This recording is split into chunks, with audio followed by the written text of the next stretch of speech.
ప్రజల భద్రతే ప్రభుత్వ లక్ష్యమని మంత్రి పువ్వాడ అజయ్ కుమార్ అన్నారు. కేసీఆర్ చేపట్టిన అనేక సంస్కరణల వల్లే శాంతి భద్రతలు అదుపులో ఉన్నాయని చెప్పారు. దేశంలోని తెలంగాణ అత్యంత భద్రత గల రాష్ట్రంగా అవతరించిందన్నారు. తెలంగాణ రాష్ట్ర దశాబ్ది ఉత్సవాల్లో భాగంగా ఇవాళ సురక్ష దినోత్సవం నిర్వహించారు. రాష్ట్రంలో శాంతి భద్రతల పర్యవేక్షణకు తెలంగాణ ప్రభుత్వం అత్యంత ప్రాధాన్యతనిస్తుందన్నారు.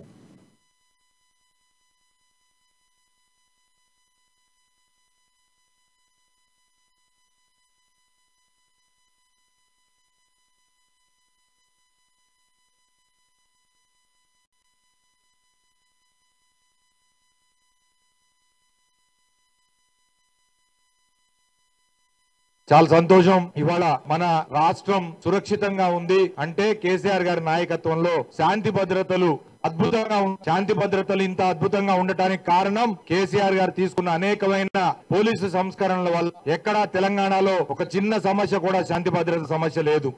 అట్లా మరి నుంచి ఒక ప్రణాళికాబద్ధంగా పోలీసుని ఫ్రెండ్లీ పోలీసు వైపు నడిపి, అలాగే అటువైపు నేరాలను నియంత్రించడంలో కూడా కీలక పాత్ర పోషిస్తూ కుటుంబాన్ని నిరోధించి అరాచక శక్తుల యొక్క పీచమణిచి ఇవాళ రాష్ట్రంలో గొప్పగా శాంతి భద్రతలు నెలకొల్పారు. ఈ 9 సంవత్సరాలు హైదరాబాద్ లో చిన్నపాటి సంఘటన కూడా జరగలేదు. మరి మనందరికీ తెలుసు, పోలీసులు పగలనక రాత్రనక మరి వాళ్ళు చేసే సేవలు మనందరం కూడా గుర్తుపెట్టుకోవాల్సిన అవసరం ఉంది. చాలా సంతోషం. ఇవాళ మన రాష్ట్రం సురక్షితంగా ఉంది అంటే కేసీఆర్ గారి నాయకత్వంలో శాంతి